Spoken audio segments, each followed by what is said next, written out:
السلام عليكم مشاهدي الاعزاء قناه انيت، ترحب بكم وهنيئا لنا جميعا.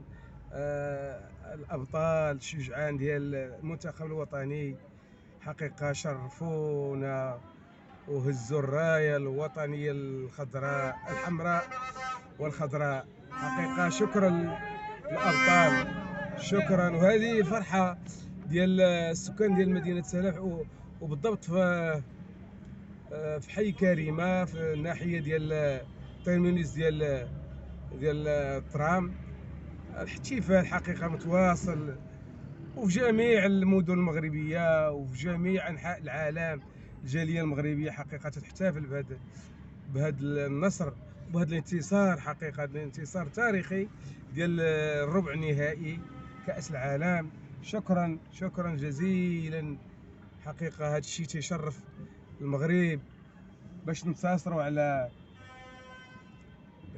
على اسبانيا، حقيقه اللي دازت 16 مره تاهلت لكاس العالم، ودات كاس العالم في 2010 في جنوب افريقيا. الحمد لله حقيقه تمكنوا الابطال الشبان المغاربه اسود الاطلس باش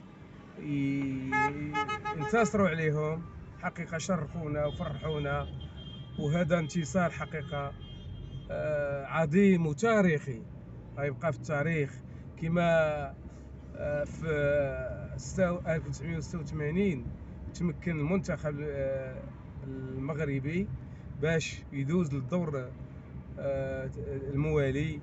اول مره دوله عربيه مسلمه افريقيه امازيغيه اللي دازت الدور الاول في 86 هي المغرب. حقيقه احنا كنا عرب امازيغ من جميع الديانات اللي عايشه في المغرب. حقيقه ما تنفرقوش حنا بين، حنا عندنا الهويه ديالنا في المغرب، عندنا فينا الامازيغ، فينا العرب، فينا مخلطه داكشي. وحقيقه عايشين الحمد لله وفرحان بيناتنا وتنفرحوا. الى في وقت الفرح تنفرحوا كنا كاننا اسره واحده، والحمد لله. الله يدوم علينا هذه الافراح وهذه المسرات. وحقيقه تنشكروا الفريق الوطني ووليد الركراكي، ونتمناو تنقولها وتنعاودها باش يخليوه يخدم واحد 4 سنين ولا 5 سنين، ولا لماذا يخليوه يخدم 6 سنين، لانه حقيقه شرفنا وفرحنا ووصل اول دوله في شمال افريقيا وفي افريقيا ودول عربيه باش يوصل ربع نهائي. لماذا لا باش ينتصر ويمشي يوصل للنصف النهائي. نتمناو كما قال لك علاش ما يكونش عندنا الطموح.